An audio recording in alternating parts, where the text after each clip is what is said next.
Jóvenes, reciban un cordial saludo. En esta oportunidad vamos a continuar con el estudio de la identificación de los proyectos de inversión pública. Antes de dar inicio a la etapa de identificación, pues hablemos de las condiciones previas antes de iniciar la formulación de un proyecto. La formulación de un proyecto de inversión significa la utilización de recursos escasos y valiosos. Ustedes saben que los recursos nunca son abundantes ni en el ámbito público ni en el ámbito privado. Por lo tanto, requiere su optimización, requiere su racionalización. ¿De acuerdo? De modo que la inversión está basada en fondos públicos, es necesario hacer un uso adecuado y racional de estos fondos públicos, de esta inversión, para generar bienes y servicios que busquen satisfacer una necesidad humana o solucionar un problema de una población objetivo. ¿De acuerdo? Entonces, de esta manera, pues, estos recursos escasos y valiosos consumen tiempo y, como mencionamos, los fondos públicos en la elaboración y la formulación de un proyecto de inversión. Debemos tener cuidado con el uso racional de estos recursos. Debemos emplearlos adecuadamente y eso se considera en la formulación de los proyectos de inversión que busca con esta nueva ley de Invierte P cerrar una brecha prioritaria y que sea factible su ejecución dentro del periodo que se establezca dentro de la cartera de inversiones del Programa Multianual de Inversiones. El costo de oportunidad de emplear recursos para la formulación de proyectos no prioritarios y que no se van a ejecutar es postergar la formulación de proyectos que resuelven problemas más urgentes para la población y que son los que contribuirían con mayor eficacia al cierre de brechas prioritarias. Esto es lo que hemos podido, digamos, encontrar en un estudio comparativo entre el SNIP y la ley Invierte P. Fundamentalmente acá con la nueva ley se busca cerrar esas brechas prioritarias. ¿Ya? ¿Qué tenemos por brechas prioritarias? Observamos, por ejemplo, que hay una capacidad de oferta que se está dando de algún tipo de servicio, sea en educación, sea en salud, y que busca satisfacer una determinada demanda. Y esta demanda, en este caso, es mayor que la oferta. Por lo tanto, cuando hay una demanda mayor que la oferta, pues hay una demanda insatisfecha. A esa demanda insatisfecha se conoce como brechas, ¿ya? Y que con los proyectos de inversión pública buscamos reducir o cerrar esas brechas.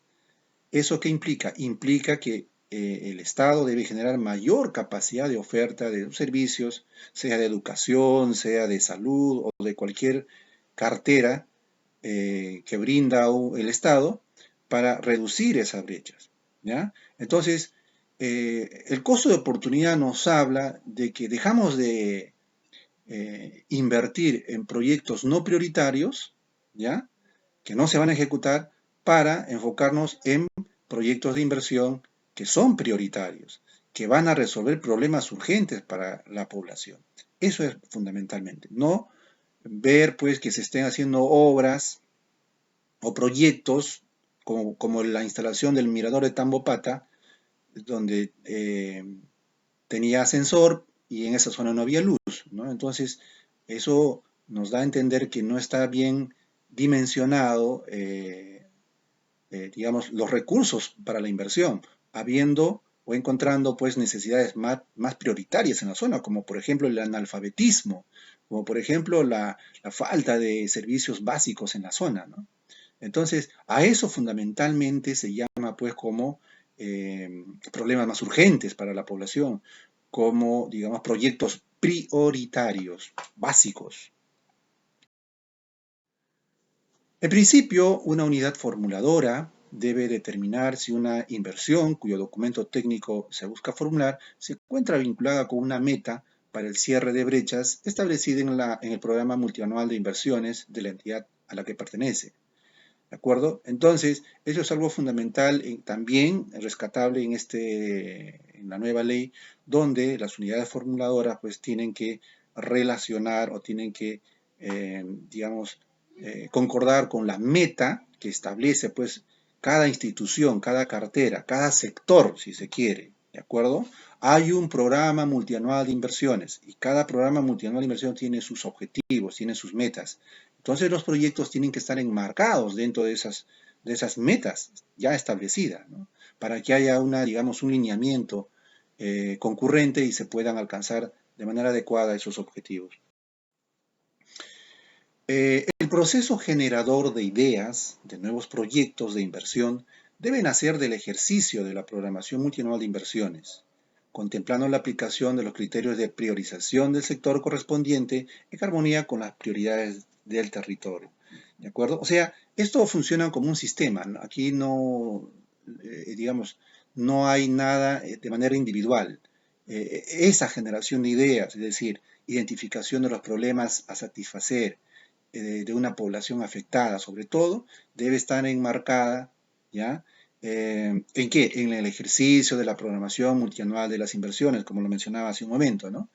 Dentro de ella están objetivos y están metas claramente identificadas en cada sector, en cada cartera. Entonces, esas ideas están relacionadas, sobre todo con con esos lineamientos que establece la programación multianual de inversiones. Para asegurar la ejecución oportuna de la inversión, cuyo documento técnico se busca elaborar, es necesario que la unidad formuladora de un proyecto efectúe un análisis de sus capacidades de formulación y de las capacidades de ejecución de la unidad ejecutora de inversiones.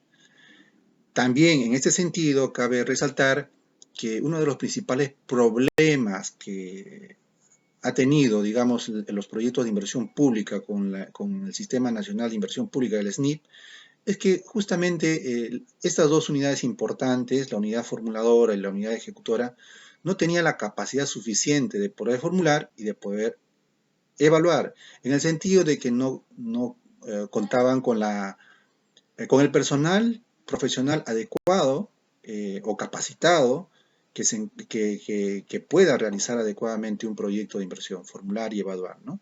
En este caso, también es importante determinar o analizar si estas dos unidades pues se encuentran en la capacidad, básicamente, porque si no se formula adecuadamente y no se evalúa adecuadamente un proyecto de inversión, pues todo lo que viene más adelante estará mal, ¿no? La elaboración del expediente técnico y al final no va a satisfacer ninguna necesidad. Por lo tanto, es importante, ¿no?, que se haga un análisis, haciendo una evaluación de cómo estas unidades han ido trabajando en los últimos proyectos, ¿no? Si realmente se han ejecutado adecuadamente o se han formulado adecuadamente, ¿no? Porque si hay un problema, pues eso va a persistir, ¿no?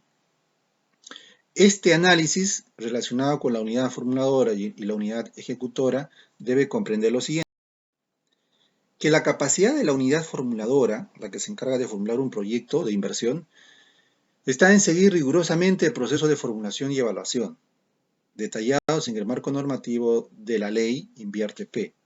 ¿De acuerdo? Ya les mencioné, por ejemplo, estamos trabajando la guía donde establece los lineamientos para la identificación, formulación y evaluación de un proyecto de inversión. ¿De acuerdo? No podemos salirnos de ese marco, ¿no? Hay formularios que establece el ente rector de esta ley donde se tiene que cumplir con la presentación de la información que solicitan estas fichas. ¿De acuerdo? Entonces, y hay que hacerlo adecuadamente. Si no, no estaría bien la formulación de esos proyectos, ¿no? Por lo tanto, la unidad formuladora debe verificar que dispone con los recursos necesarios, ¿ya?, y contar con el personal administrativo para preparar los términos de referencia, llevar a cabo concursos de consultoría, realizar contrataciones y administrar contratos, ¿de acuerdo? Personal idóneo, capacitado, adecuado para poder gestionar todos estos aspectos, ¿no? Profesionales especializados, miren, aquí está, ¿no?, para la formulación y evaluación de proyectos de inversión. Y aquí justamente en nuestra querida Universidad Nacional Federico Villarreal es donde ustedes van a salir justamente a formar parte de estos profesionales especializados para formular y evaluar. Simplemente se trata de estudiar en profundidad estos manuales, estas guías, estos procesos que se siguen en la formulación y evaluación, ¿de acuerdo? Para que ustedes puedan especializarse en lo que es la formulación y evaluación de proyectos y poder trabajar en el sector público, que es lo que está faltando, profesionales especializados. Así como también realizar estudios básicos de corresponder para el diseño del proyecto de inversión. La capacidad de la unidad ejecutora de inversiones es de ejecutar de manera eficaz el proyecto de inversión. Se encarga de verificar que la unidad ejecutora de inversiones dispone de los recursos necesarios para contar también con el personal administrativo, ¿ya? Para preparar los términos de referencia, también para preparar las bases del concurso de la obra, llevar a cabo concursos de expedientes técnicos, realizar contrataciones y administrar contratos, ¿de acuerdo? Aquí también, personal, es importante, ¿ya? También de la misma manera, pues contar con profesionales especializados, ¿para qué? No para la formulación y evaluación, para la ejecución más bien de los proyectos de inversión, ¿ya? Y realizar los estudios necesarios para la elaboración del expediente técnico. Recuerden que la unidad ejecutora se encarga fundamentalmente de elaborar los expedientes y ejecutar propiamente el proyecto de inversión. Es importante que se evalúe los antecedentes de la capacidad de ejecución, así como el mantenimiento de la infraestructura existente generada con inversión pública mediante la revisión, en primer lugar, de la cartera de proyectos de inversión declarada viable y que no se han ejecutado. ¿De acuerdo? Entonces, por eso, aquí en el análisis es importante evaluar los antecedentes, ¿no? ¿Cómo ha ido trabajando esta unidad ejecutora? ¿Ha tenido eficacia en la ejecución de los proyectos? ¿De acuerdo? Entonces, por ahí encontramos un sesgo. De pronto no hay profesionales adecuados, no se realizó adecuadamente el estudio técnico. Entonces, esos antecedentes nos permite tomar decisiones respecto a cómo mejorar los procesos, porque ustedes saben que no se elabora un solo proyecto de inversión, estos se elaboran constantemente, ¿no? En cada sector, por lo tanto, debe haber una mejora continua en la elaboración, formulación y evaluación y ejecución de los proyectos de inversión. ¿De acuerdo? De esta manera también el análisis y el balance entre los proyectos de ejecución, también los proyectos declarados viables y que de pronto no se han ejecutado, aún teniendo disponibilidad presupuestal anual, que también es un problema, ¿no? También analizar el estado situacional de la conservación del stock de infraestructura existente y su uso o consumo por parte de la población usuaria. Si las conclusiones de este análisis de la unidad formuladora y de la unidad ejecutora son favorables, ¿no? Si vemos que han estado desempeñándose adecuadamente, con una eficacia y eficiencia adecuada, entonces está en las condiciones de formular un proyecto, que esto obviamente será eficiente respecto a los recursos que consumirá su preparación, factible de ejecutarse dentro de un periodo razonable de tiempo. ¿De acuerdo? Se evita de esta manera pérdida de vigencia del documento técnico y de mayor impacto para la población beneficiaria. Quien va a salir ganando de todo esto es la población, siempre será la población. ¿Y cómo?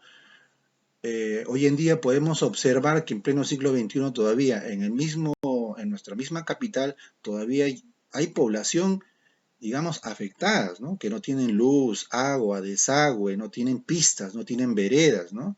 Entonces, justamente el objetivo de los proyectos de inversión está para reducir, como se dice, esas brechas y generar mejores condiciones de vida para la población, ¿ya? Porque si no se les da, miren, ¿qué pasaría si no se brinda un servicio adecuado a agua, luz, desagüe, ¿ya? Eso genera, no hay pistas, por ejemplo, no hay veredas. Ustedes dense una vuelta por estos asentamientos humanos, por estas zonas, entonces hay mayor índice de enfermedades, ¿no? Por lo tanto, el Estado debe estar presente a través de los gobiernos locales para generar desarrollo a través justamente de los proyectos de inversión pública, ¿de acuerdo? Y que se canalicen, se ejecuten, se evalúen en el menor tiempo posible, ¿no? Porque otro de los problemas que ha tenido el SNIP, como ustedes mencionaban, era que era muy lento, engorroso y a veces finalmente nunca se ejecutaban, y habrían pues proyectos pues sobredimensionados que se ha gastado muchos recursos y no ha solucionado ningún problema, ¿no? Muy bien, Ahora, con esta breve introducción, pasamos al estudio del módulo de identificación de proyectos de inversión pública. Recuerden que los proyectos de inversión pública se inicia con la etapa de identificación, luego sigue la etapa de formulación, luego la etapa de ejecución, ¿ya? Y por consiguiente su funcionamiento, ¿no? Entonces vamos a iniciar con este módulo, ¿ya? Un proyecto de inversión pública, como hemos mencionado desde un inicio, busca fundamentalmente solucionar un problema. ¿Qué entendemos por problema? Es una situación negativa que afecta a una determinada comunidad o a una determinada población. ¿De acuerdo? Este problema está vinculado a una necesidad insatisfecha. ¿De acuerdo? Esto tiene que ver con digamos, con el concepto de un proyecto de inversión, porque los proyectos de inversión surgen porque existen necesidades insatisfechas. Si no, simplemente no existirían los proyectos de inversión. A través de los proyectos de inversión buscamos generar bienes y servicios que busquen satisfacer una necesidad insatisfecha. ¿De acuerdo? Y generalmente la capacidad del Estado no está para satisfacer todas las necesidades insatisfechas. Hay una brecha. ¿De acuerdo? Entonces, y el Estado está buscando lograr mayor eficiencia en la formulación, evaluación y ejecución de sus proyectos para reducir esa brecha. ¿Ya? Necesidad insatisfecha de una población determinada, sea hogares, estudiantes, agricultores, etc.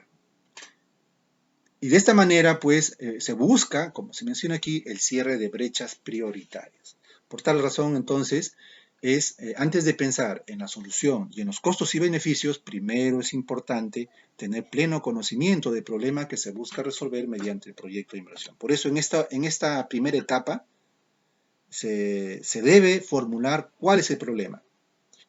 ¿Ya? Hay muchos problemas que afectan a la población, pero un proyecto de inversión busca identificar un problema. ¿De acuerdo? Obviamente que este problema, recuerden, tiene que estar enmarcado en los lineamientos de qué? De la política nacional, del planeamiento de los planes multianuales, ¿de acuerdo? En relación a sus objetivos y metas. ¿Ya? Entonces siempre tiene que estar enmarcado. No podemos salir de ese plan nacional, de ese programa nacional multianual, ¿ya? De inversiones.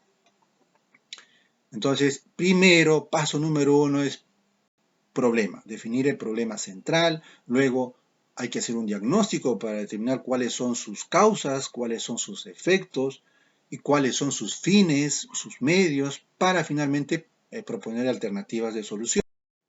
¿Ya? Conocer entonces el problema ligado a la necesidad insatisfecha con el proyecto es crítico, ¿no? Es muy importante porque generalmente hay diferentes alternativas, ¿de acuerdo? De satisfacer, es decir, como les mencionaba, no hay un solo problema, hay muchos problemas, pero los proyectos tienen que centrarse en un solo problema. Y para los otros problemas habrán también proyectos, y así para cada problema identificado debe haber un proyecto de inversión. ¿Ya? Entonces, y también para cada problema no habrá una sola alternativa, habrá diferentes alternativas. Y en este aspecto también se debe evaluar cuál es la alternativa más, digamos, eficiente en relación de costos, de beneficios, ¿ya? Y que el Estado pueda invertir para reducir esas brechas. ¿De acuerdo? Satisfacer una necesidad y cada alternativa de solución identificada estará asociada a sus costos y beneficios. Eso es lo que hace un proyecto. Los proyectos buscan identificar, cuantificar cuáles son los costos y cuáles son los beneficios. Eso corresponde a la etapa de evaluación, que se deberán examinar para determinar cuál de estas alternativas será pues la más eficiente, ¿no? En función a costos y beneficios.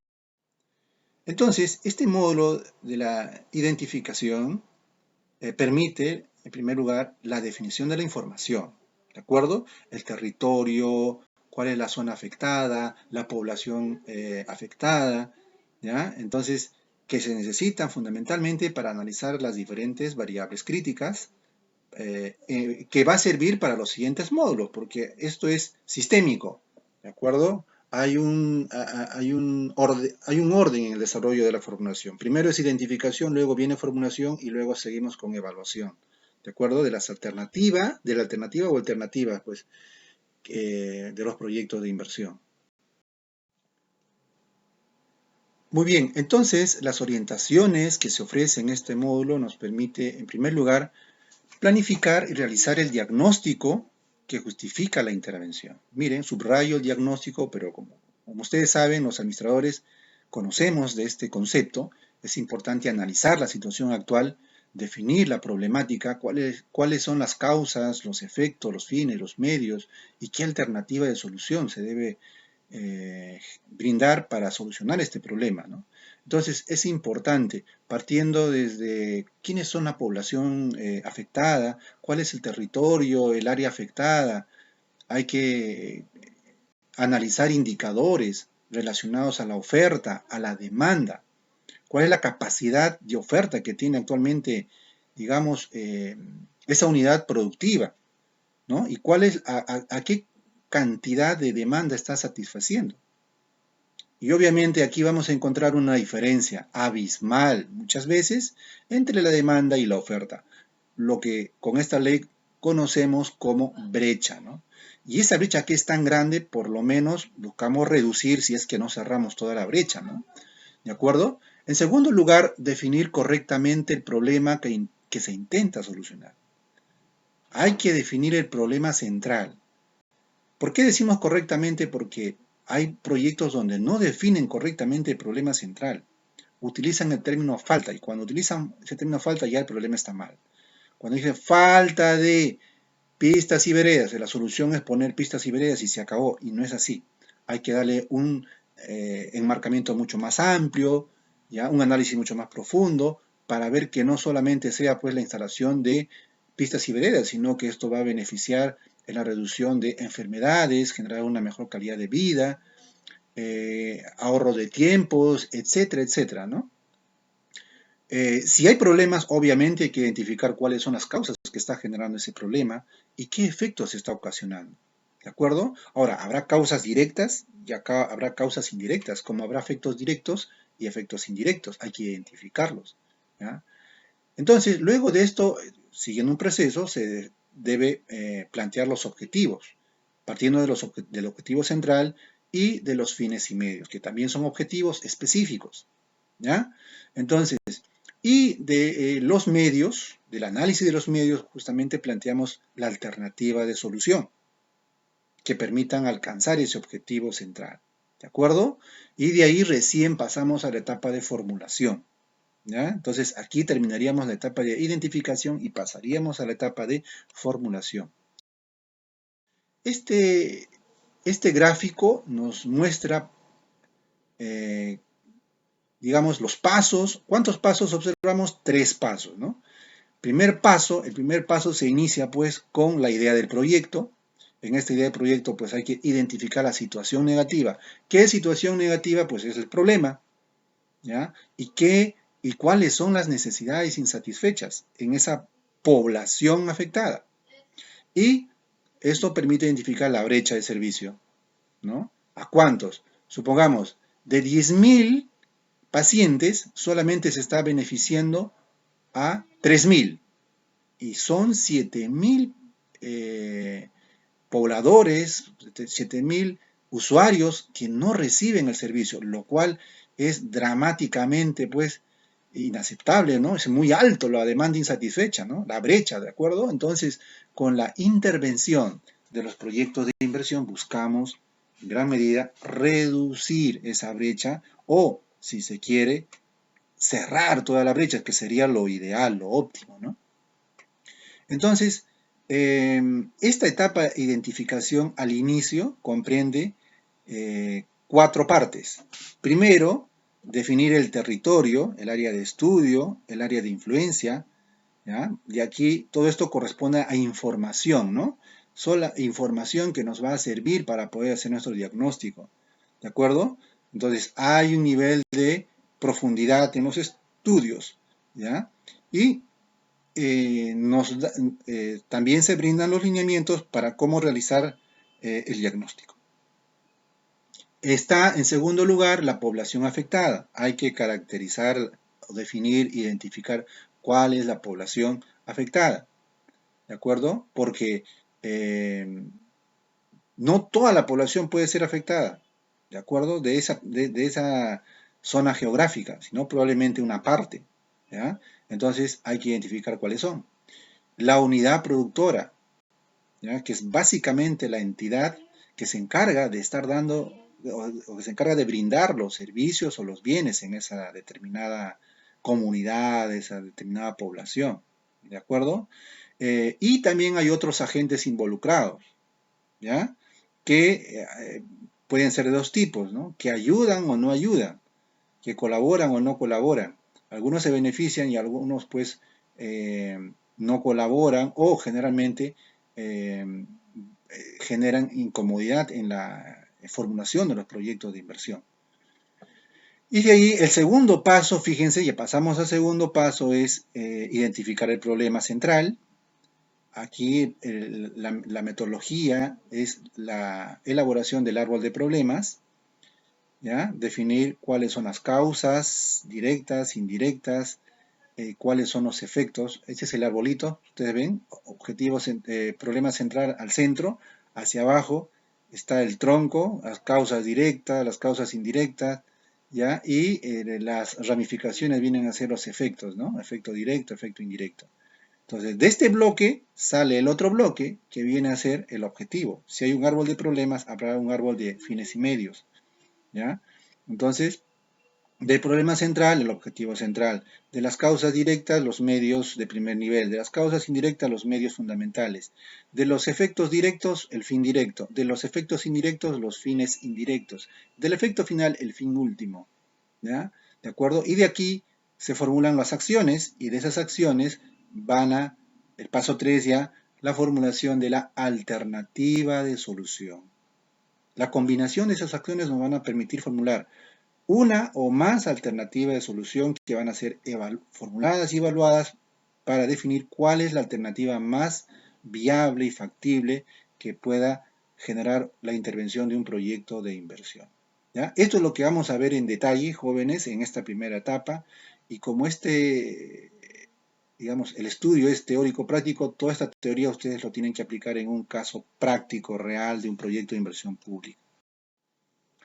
Entonces aquí vemos, digamos, el primer paso, reiteramos, ¿no? Se inicia con la situación negativa, para cerrar las brechas, la identificación que comprende 4 etapas. Primero, identificación del territorio, la población afectada, cuál es la unidad productora, los otros agentes involucrados, ¿ya? Esto lo vamos a ver en detalle, ¿no? En primer lugar, y luego vamos a esto, ¿no? Al segundo paso y al tercer paso, que lo vamos a ver más adelante. Muy bien, ¿qué se entiende por diagnóstico? El diagnóstico comprende la recopilación, sistematización y análisis de la información que contextualiza una situación negativa que afecta a una población determinada, así como de las causas que la explican, sus consecuencias y su tendencia en el futuro. ¿De acuerdo? Información, ¿ya? En una sola palabra. Necesitamos información y hay que recopilar. Hay instrumentos para recopilar información. Nos basamos en fuentes secundarias, que viene a ser información de Internet, información de la página web del Ministerio de Economía, del INEI, de las bibliotecas, de otros proyectos anteriores, etc. Y también de fuentes primarias, que tiene que ser un trabajo de campo, una encuesta, levantar la información real para contrastarla, etc., ¿no? Entonces, esa información luego la sistematizamos, la ordenamos, la analizamos, ¿ya? Para definir cuál es realmente la situación negativa, ese problema que afecta a una población determinada, no a todos, ¿ya? A una población determinada, a una población afectada. Y luego, de esta manera, pues, pasamos a definir cuáles son las causas. ¿Por qué? La pregunta es ¿por qué? ¿Y por qué la existencia de ese problema? ¿Por qué delincuencia? ¿Por qué analfabetismo? ¿Por qué enfermedades? ¿No? Etcétera. ¿Ya? ¿Y cuáles son las consecuencias? ¿Qué pasaría si no solucionamos el problema del analfabetismo, de la inseguridad, de la insalubridad, etcétera, etcétera? ¿No? ¿Y cuál es la tendencia en el futuro? ¿De acuerdo? Obviamente, la situación de la tendencia en el futuro es agravante, pues, ¿no? Porque habrían mucho más ignorantes, mucho más analfabetos, mucho más enfermos, etcétera, etcétera. Mucha más delincuencia, etcétera, ¿no? Entonces, las funciones del diagnóstico son básicamente tres. Hay una función descriptiva, hay una función explicativa y hay una función prospectiva. ¿Ya? En la función descriptiva busca responder la pregunta, ¿cuál es la situación negativa? Recuerden que la situación negativa es el problema. Por no decir cuál es el problema central, ¿no? Decimos cuál es la situación negativa. Entonces, aquí se refiere a la información sobre las variables más importantes que originan justamente esa situación negativa, que está actualmente afectando a una población en un área geográfica específica. Entonces, con esto nos permite conocer situaciones, sus costumbres, sus actitudes predominantes a través de la descripción de esas actividades, de sus objetos, procesos, de las personas.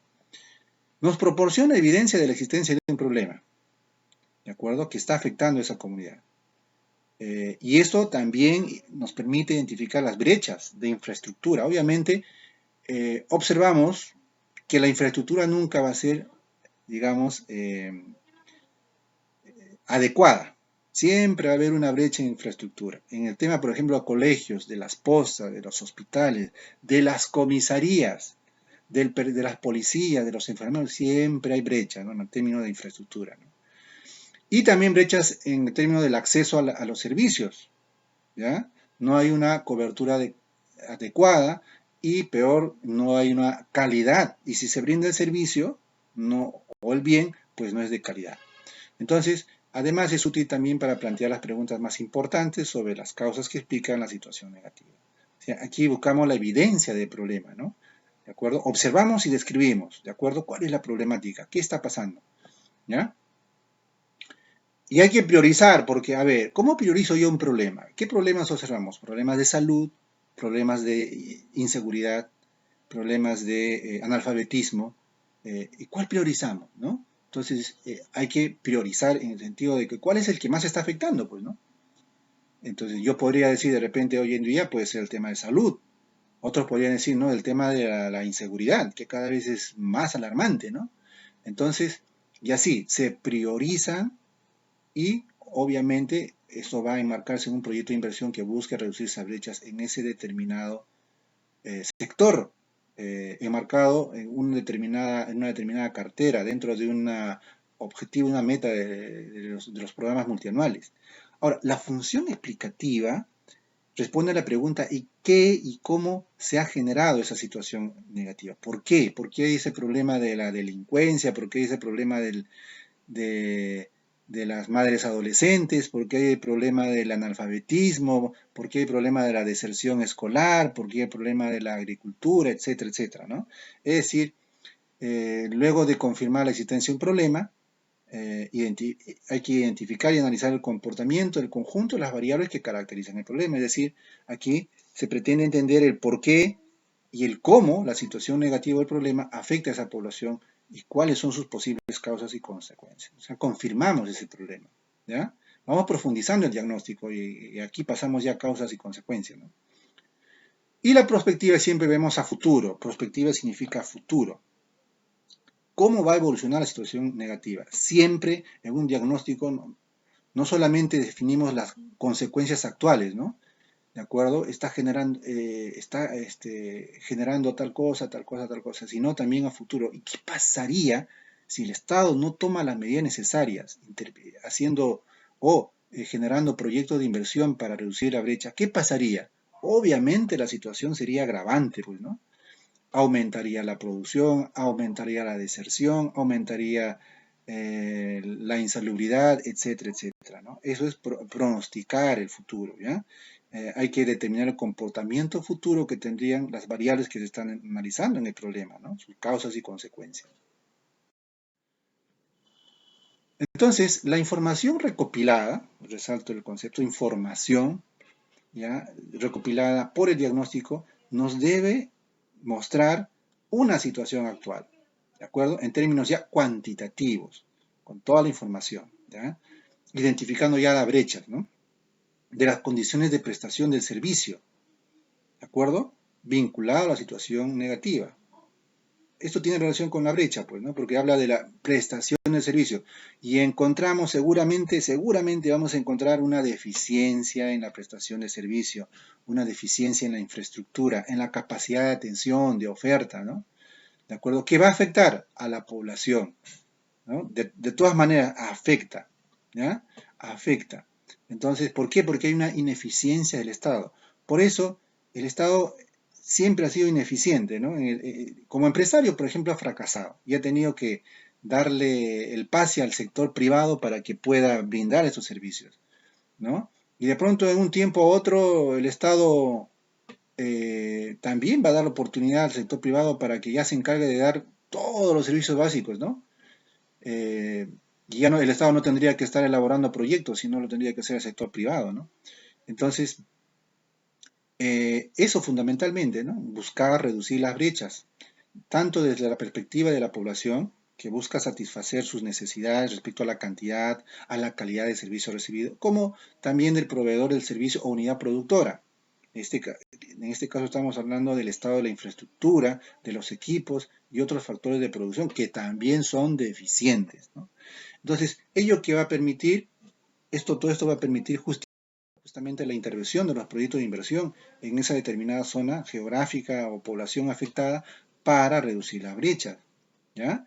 Entonces, esa interacción que hay entre la población afectada y la unidad productora, es decir, la entidad que está generando el servicio o que está brindando el servicio, ¿ya? Existente, la diferencia, ¿ya?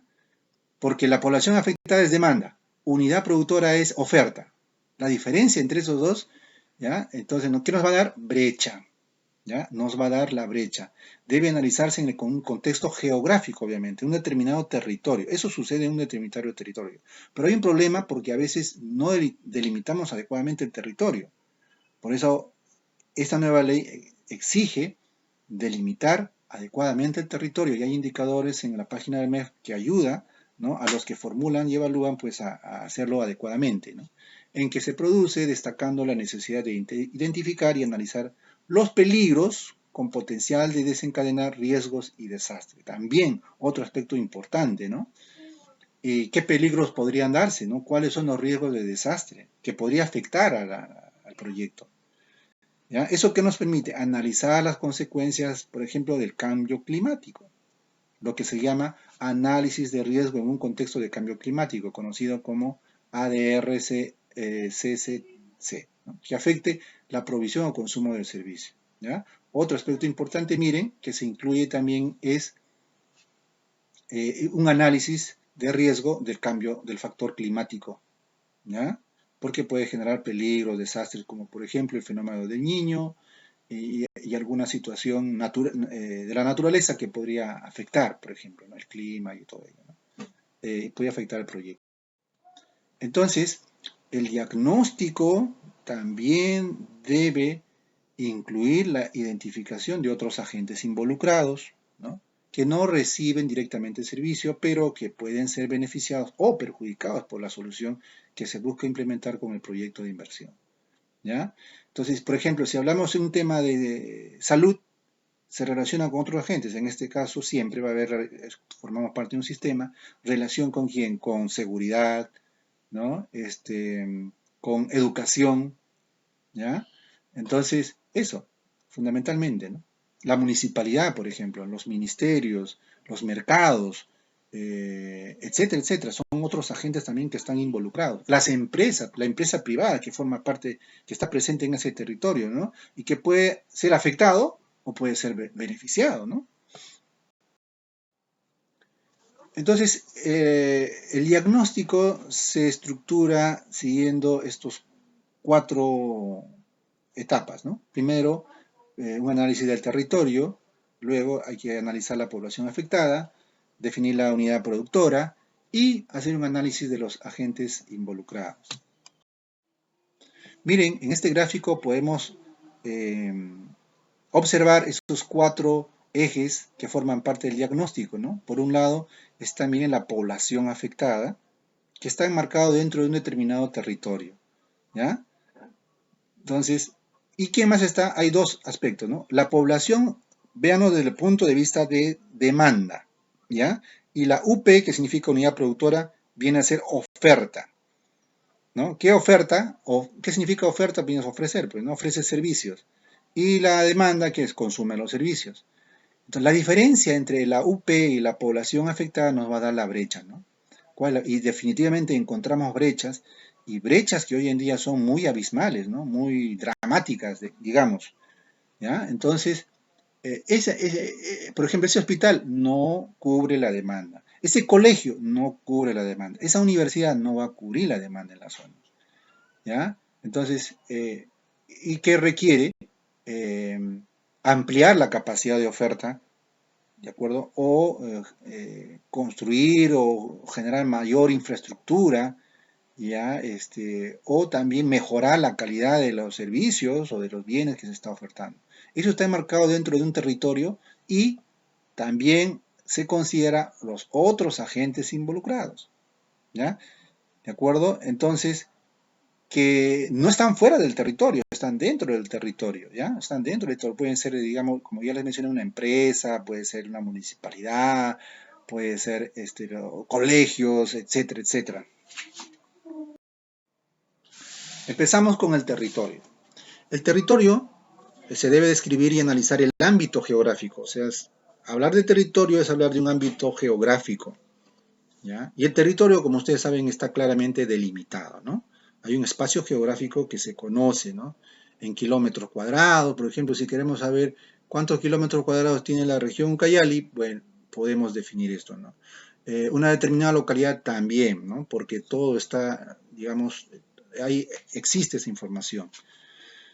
Y dentro de él, pues, se ubica cuál la población, ¿ya? ¿En qué localidad, en qué comunidad, en qué zona, ¿no? ¿Es una sola comunidad o alcanza a dos comunidades? ¿Es un caserío, es un pueblo, involucra dos o más pueblos? ¿Cuál es, no? El ámbito geográfico donde está enmarcada la población, ¿ya? Y también en esa población, ¿qué va a estar? La unidad productora, como les decía, ¿no? Siempre va a haber una posta, siempre va a haber un colegio, ¿ya? Una comisaría, etcétera, etcétera, ¿no? Una municipalidad que está generando o brindando servicios, pero que de pronto esos servicios no son los más adecuados en términos de calidad o en términos de capacidad de oferta, ¿no? Entonces, como parte del análisis ya de riesgo del cambio climático, incluye también el análisis de peligros, así como el análisis de las localizaciones potenciales para la creación de una nueva unidad productora, ¿no? Es decir, si hagamos una posta, construir otra posta médica, porque en primer lugar vemos la posibilidad de ampliar, ¿no? Mejorar, optimizar. Si aún así sigue siendo la brecha amplia, pues ya nos da la posibilidad de construir, ¿no? ¿De acuerdo? Otra posta más. De pronto ya no una posta, sino un hospital, ¿no? Y así. El área de estudio, el análisis del territorio comprende básicamente dos puntos. El área de estudio, que es el espacio geográfico propiamente, que sirve de referencia para contextualizar la situación negativa, y comprende, en primer lugar, el área donde se localiza la población. ¿Ya? Por ejemplo, el departamento de Ayacucho, ¿no? Y dentro del departamento de Ayacucho, una comunidad X, ¿ya? Ahí. El área donde se ubica la unidad productora también, ¿en qué zona, no? Esa posta, ese hospital, ese colegio, esa comisaría, etcétera, etcétera, ¿no? Esa municipalidad. A intervenir cuando ésta existe, ¿no? O de pronto no existe, no hay una posta, no hay, entonces deberá construirse una nueva unidad productora para generar un servicio. Entonces, el área donde se ubican también otras unidades productoras a las cuales puede acceder la población. También. Entonces, esos tres aspectos hay que estudiarlos. Y también está el área de influencia, que es el espacio geográfico donde se ubica la población afectada, ¿no? Entonces, no solamente esa comunidad, sino se extiende hasta la otra comunidad, ¿no? Entonces, es la área de influencia, ¿no? ¿De acuerdo? Entonces, pero de pronto la atención va a ser solamente, va a cubrir la demanda de esa comunidad, pero el área de influencia ya tiene mucho mayor repercusión. Tiene también, su diagnóstico del territorio tiene 4 pasos. Primero, recopilación de la información secundaria. Siempre iniciamos con información secundaria, fuentes secundarias. Después lo hacemos con fuentes primarias, trabajo de campo, ¿ya? Y luego se elabora el diagnóstico y también, finalmente, hay que, miren, incluir el análisis de peligros, de riesgos en la zona, ¿no? El primer paso referente a la recopilación de la información secundaria. Aquí, yo le decía, la información secundaria es consultas las fuentes de información relacionadas con las variables relevantes del área de estudio y del área de influencia, ¿no? Pero, ¿dónde? En el INEI, podemos encontrar en los ministerios, podemos encontrar en las bibliotecas, en el internet, en la municipalidad, por ejemplo, ¿no? Etcétera, ¿ya? Entonces, recopilamos toda esa información y ordenamos, ¿no? Vamos a sistematizar, significa ordenar, ¿de acuerdo? Entonces, toda esa información cuantitativa, ¿ya? Que se ha recolectado. ¿Y para qué? Para luego organizar ya el trabajo de campo, porque la siguiente etapa es realizar un trabajo de campo, ¿ya? Entonces, previo a esto, hay que analizar pues, las características físicas de la zona geográfica en la cual se ubica la unidad productora. Si existe, ¿no? Existente o de una nueva unidad productora. ¿Cuáles son esa información? La altitud, los vientos, la temperatura, la precipitación, la humedad, los suelos, las pendientes, las aguas superficiales, subterráneas, o sea, todo el aspecto geográfico, ¿no? ¿Ya? Entonces también analizar la disponibilidad de los recursos naturales, los terrenos, la fuente de agua, las canteras, etc. También la disponibilidad de activos que han sido construidos, un embalse, vías de comunicación, vía de transmisión eléctrica, entre otros, los cuales pues pueden utilizarse para la ejecución u operación del proyecto. El paso 2 ya es realizar el trabajo de campo propiamente, ¿no? Se debe acá visitar el área de estudio para recoger información de fuentes primarias, ¿ya? Entre la fuente secundaria y la fuente primaria tiene mayor valor, pues, porque es una fuente real, ¿no?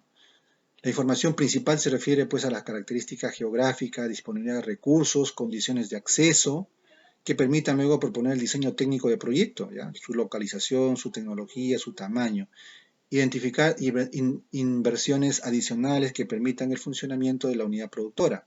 Por ejemplo, el abastecimiento de agua o energía si es que no se cuenta con el centro poblado y se requiere pues en la unidad productora. El tercer paso ya es la elaboración del diagnóstico, ¿ya? Aquí hay que procesar. Ya recopilamos información secundaria primero, luego primaria, ¿ya? Y luego procesamos. ¿Para qué? Para construir indicadores y sobre esta base analizar el entorno de la situación negativa y la prospectiva, es decir, la proyección de tendencias o cambios que pudieran ocurrir en la zona. Entonces, el diagnóstico debe proporcionar información, de acuerdo a la información de los siguientes datos: la configuración del área de estudio, la disponibilidad de recursos para la implementación de las unidades productoras, el acceso a la unidad productora, es decir, si hablan de una posta, acceso a la información de sus servicios, de su área de influencia, de sus activos, de su personal, de su organización, de todo lo relacionado para ver y estimar la capacidad de oferta, ¿ya? Entonces, de tal manera que nos permita de pronto ampliar la cobertura, de repente simplemente agregándole unas camas podríamos ampliar un poco o reducir la brecha, ¿no? O de pronto ya no, requiere, ya no hay espacio si requiere construir definitivamente otro hospital, otra posta, ¿no? Los peligros también que puedan afectar a la unidad productora y los posibles impactos ambientales, ¿no? El análisis de impacto ambiental de la unidad productora. Este aspecto importante también, que antes se dejaba de analizar, ahora se incluye los peligros. Un peligro es un evento de origen natural, socionatural o antrópico con probabilidad de ocurrencia y que por su magnitud o característica puede causar daños y pérdidas en una unidad productora, ¿no? Un desastre natural, por ejemplo, ¿no? Por esta razón, lluvias tormentosas, el fenómeno del Niño, huaicos, etc., ¿no? Por esta razón, el diagnóstico del área de estudio se identifica a ellos los peligros y se procede a su análisis para definir sus características y su probabilidad de ocurrencia. ¿ya? Muy alto, alto, medio o bajo, ¿no? El análisis de peligros también debe permitir identificar y evaluar cuáles son los principales peligros en el área de estudio que podría afectar la unidad productora, ¿ya? Sea existente o que se va a crear en un futuro. Muy bien, ahora pasamos al punto 2, que es la población afectada. La población afectada se debe identificar, pues describir y analizar las características y el comportamiento de la población que enfrenta una situación negativa dentro de un territorio determinado, ¿ya? Siempre va a haber población afectada en diferentes carteras o sectores, ¿no? En salud, educación, ¿no? No a todos llega el servicio, no todos son beneficiarios de un servicio o de un bien, ¿ya? Pues algunos no les llega, ¿ya? No les llega. Por ejemplo, si uno se va a una posta y dice, ya no, ya acabó el cupo, ¿no? O tú te vas de salud y dices, no, ya no necesito hasta el próximo mes, ¿no? Entonces, soy parte de la población afectada, porque ese servicio no me satisface, no me llega a prestar el servicio que necesito, ¿ya? ¿De acuerdo? Muy bien, eso.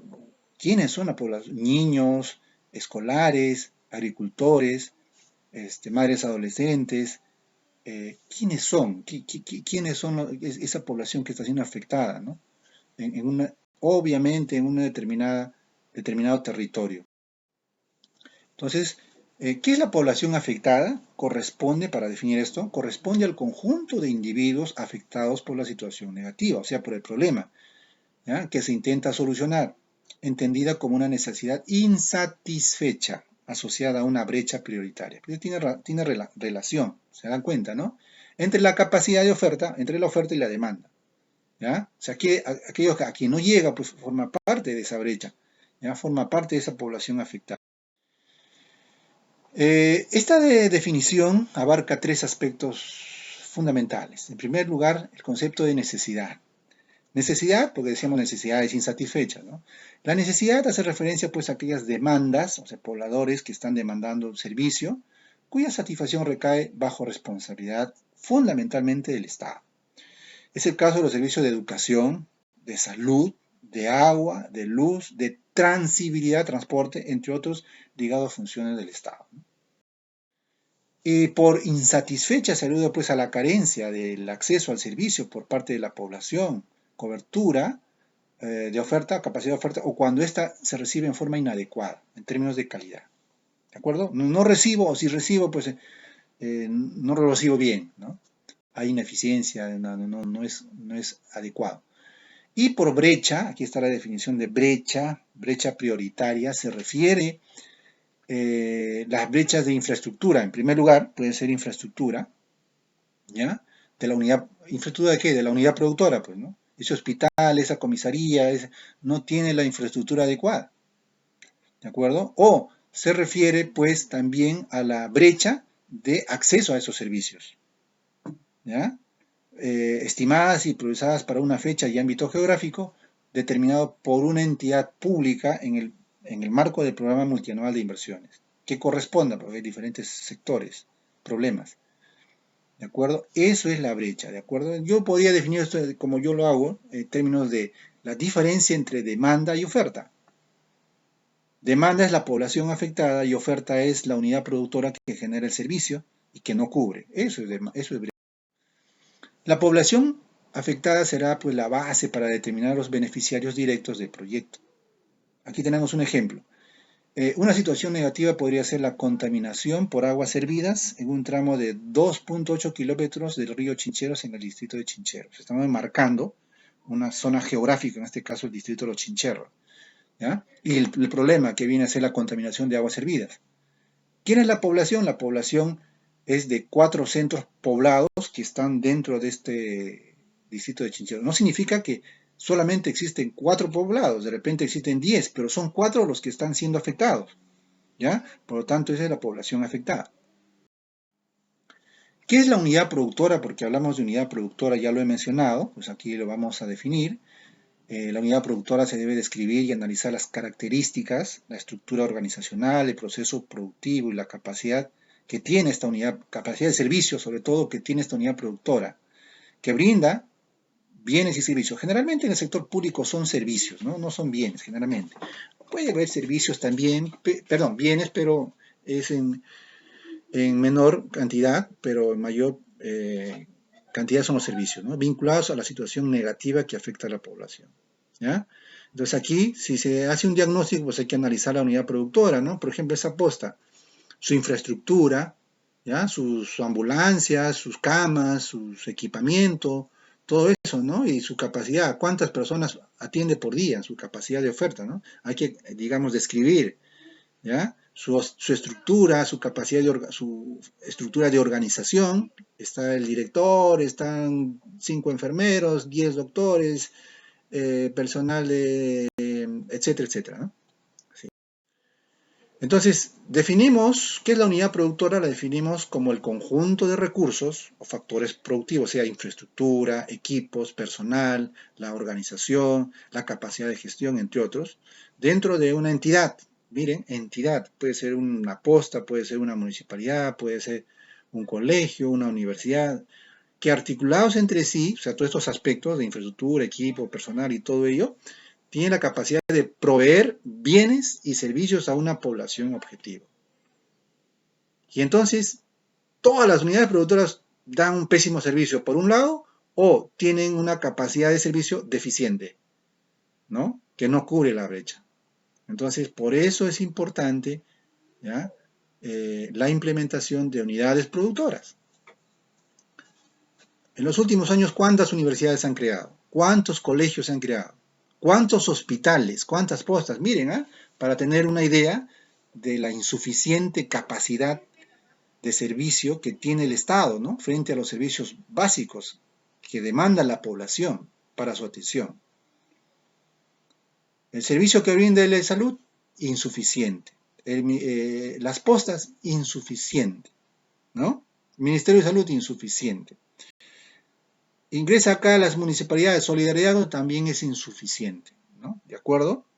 Pero de pronto no se trata solamente pues de crear postas, hospitales, también la prevención, ¿no? Por ahí la educación es importante en la prevención de las enfermedades, ¿ya? Lo que hoy en día se está dando, todo el tiempo escuchamos, digamos, la educación en cómo eh, cumplir con los protocolos para evitar contagiarse del COVID, por ejemplo, ¿no? Y así, no solamente para la gripe, para el COVID, sino para todo tipo de información, para todo tipo de enfermedad, ¿no? Para que la gente esté sana. Y el Estado debería difundir sobre todo una educación en alimentación sana, natural, nutritiva, ¿no? A eso, para que no haya enfermos y no haya necesidad pues de crear postas, hospitales, ¿no? ¿De acuerdo? Entonces, regular los alimentos chatarras, que creo que ya lo han estado haciendo, ¿no? Así, de esta manera, reducir. O sea, el diagnóstico implica todo eso, ¿no? No solamente crear para reducir, sino también, pues, cómo podríamos eh, optimizar o mejorar o evitar, digamos, ese tipo de problemas, ¿no? Asimismo, la unidad productora también constituye el producto, sea creado o modificado de un proyecto de inversión, ¿no? O sea, puede crearse una unidad productora o puede ampliarse, ¿no? O puede modificarse, etcétera, ¿no? Ah, se estudian, la unidad productora pues comprende el estudio de los factores de producción. El primer factor de producción está la infraestructura. Y es un gran problema porque observamos que hay una capacidad deficiente de la infraestructura del Estado, ¿ya?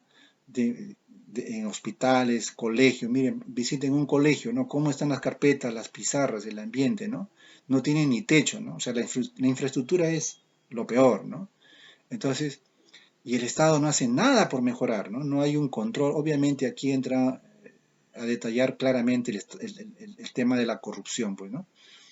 ¿De acuerdo? Entonces, la infraestructura son bienes inmuebles que comprenden las edificaciones, las obras civiles, instalaciones, así como los equipos para cumplir con su función, tales como los equipos electromecánicos, las instalaciones sanitarias, las instalaciones eléctricas, el equipo contra incendio, etcétera, etcétera, etcétera. También están los terrenos, extensión de tierra delimitada poseída por una persona natural o jurídica que sea una organización o una institución, en este caso el Estado, ¿no? Que puede emplearse para la provisión de un bien o de un servicio. También está el equipo, aquí está por otro lado, el equipo mobiliario y vehículo, bienes muebles, no solamente la instalación, el edificio, la infraestructura, sino también están los equipos, los muebles, los vehículos, ¿ya? Maquinaria, hardware, entre otros, que se necesitan para brindar una adecuada provisión del bien o servicio. Otros factores son los intangibles también, ¿no? Que está formada por la capacidad humana, la capacidad organizacional que tiene esa unidad productora, su activo digital, ¿no? Que todo está digitalizado, que tengas acceso a Internet y puedas encontrar la información, citas por Internet, etcétera, ¿no? El conocimiento también, el know-how, su gente que esté preparada, ¿no? Que se capacite, que, que haya entrenamientos, etcétera, ¿no? Y finalmente está la infraestructura natural, que es la red de espacios naturales que conservan los valores y funciones de los ecosistemas, proveyendo servicios ecosistémicos. Aquí tenemos un ejemplo de la unidad productora. En este caso, como ejemplo, ponemos un sistema de limpieza pública que brinda el servicio de limpieza pública. Entonces aquí tenemos pues sus activos. ¿Cuáles son sus activos? Contenedores, papeleras, coche de barrido, barredora mecánica, ¿ya? En el proceso de barrido y almacenamiento, en el proceso de recolección, pues tenemos trimóviles, camiones, volquetes, vehículos para alza de contenedores. En el proceso o subproceso de transferencia, terrenos, balanza electrónica, planta de transferencia, y así. En cada uno de los procesos hay activos, ¿no? Hay activos que hay que identificar. Otros agentes involucrados comprenden pues lo que se debe describir y analizar acá las relaciones, por un lado, de cooperación o de oposición respecto a la situación negativa, o sea, al problema, y las formas de cómo solucionarla, ¿no? Hay actores que están predispuestos a cooperar porque se van a beneficiar y otros que se oponen porque van a ser afectados, ¿no? Y eso es importante eh, analizar en una matriz de los agentes involucrados, ¿ya? Entonces, los actores institucionales, los grupos sociales, los grupos organizacionales, que están vinculados que están relacionados con el problema o las posibles alternativas de solución, ¿ya? Todo esto se va a marcar dentro de una matriz de involucrados.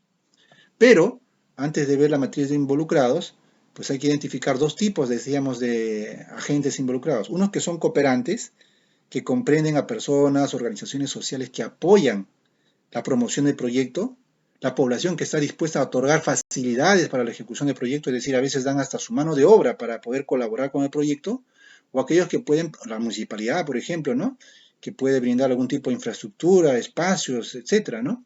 Aquellos que pueden participar en la toma de decisiones o que puedan vincularse aportando recursos de diferente tipo para la ejecución del proyecto. La comisaría, por ejemplo, para dar seguridad a las obras o todo eso, ¿no? Hay siempre agentes, ¿no?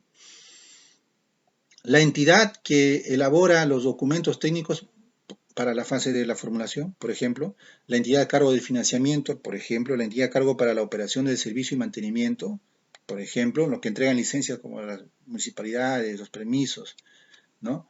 SEDAPAL, ¿no? otras empresas, etc. Y otros agentes que son oponentes, pues, ¿no? Son las personas, grupos de individuos, organizaciones que pueden sentirse afectados, ¿no? Por la intervención de ese proyecto en esa zona, ¿no? Ya sea por sus patrimonios, por sus medios de vida, por ejemplo, de pronto por expropiaciones, en el caso de la construcción, ampliación del aeropuerto, ¿no? Que va a tener que expropiarse, ¿no? De repente de la población afectada, pueden ser las personas que se oponen al proyecto porque de pronto van a ser afectadas, ¿no? Pueden llegar a obstaculizar el logro de los objetivos previstos o promover un potencial conflicto social. Un ejemplo de la matriz de involucrados, por ejemplo, ¿ya? Entonces, hay 4 columnas que hay que analizar. Primero, el problema, la situación negativa que percibe cada uno de estos agentes. En segundo lugar, están los intereses o expectativas de estos involucrados, la estrategia del proyecto de inversión, qué es lo que la oferta, qué es lo que va a, digamos, beneficiar, qué va a generar, y también los acuerdos y compromisos con estos grupos involucrados, ¿no? Por ejemplo, un grupo sería usuarios que disponen de los servicios, ellos serían los beneficiados, ¿no? Porque se van a beneficiar ¿con qué? Con el servicio de agua potable y alcantarillado, ¿ya? ¿De acuerdo? Entonces, ¿cuál es la situación negativa percibida? O sea, el problema es que el servicio de agua potable es de mala calidad, no es permanente y la presión es muy baja, el agua llega turbia, ¿no? Ese es el problema, ¿no? ¿Cuáles son sus expectativas? Que se incremente la dotación de agua y que éste sea saludable y que elimine los aniegos en el sistema, ¿no? Eso es lo que tienen como expectativa estos grupos. Eh, ¿Qué estrategias ofrece? Mantener informados a los usuarios sobre los avances de la ejecución del proyecto de inversión. ¿Qué acuerdos y compromisos? Participar en la capacitación en buenas prácticas en higiene y uso del agua, ¿no? ¿De acuerdo? Ahí está. Esto es un ejemplo y así podemos encontrar más, ¿ya? Más grupos involucrados del sector salud, ¿ya? Gobierno regional, gobierno municipal, etcétera, ¿no? Cada uno de ellos tiene pues su problemática, sus expectativas, sus estrategias y sus acuerdos y compromisos. Muy bien, con eso damos por finalizado esta etapa de identificación jóvenes para luego ya pasar a la etapa de formulación del proyecto, ¿ya? Formulación del proyecto. Entonces hasta aquí ustedes tienen que presentar y exponer sus proyectos relacionados con estos temas que se ha expuesto en la etapa de identificación.